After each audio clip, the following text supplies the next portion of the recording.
A fine morning, while you were browsing through the internet, you came across some interesting facts. The era of the internal combustion engine is ending. They are getting replaced by electric vehicles, autonomous ride-sharing, and flying fleets. Every day, electric vehicles displace the need for 350,000 barrels of oil, and long-term, electric vehicles are projected to disrupt demand of over 58 million barrels of oil per day.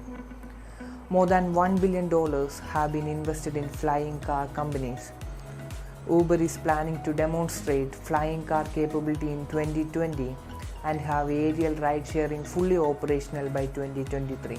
Ultimately, Uber wants to make aerial travel economically cheaper than the cost of driving.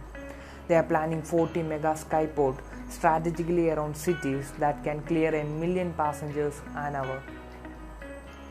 While doing your daily task, the thoughts of future was playing in your head. The future is here.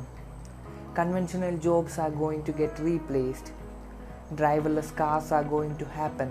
Maybe people are going to live in other planets. The future is here. The thoughts of future began to frighten you because the job that you are doing now is going to get replaced by machines. Not only yours, but other 75 million jobs. Not in far future, but by 2025.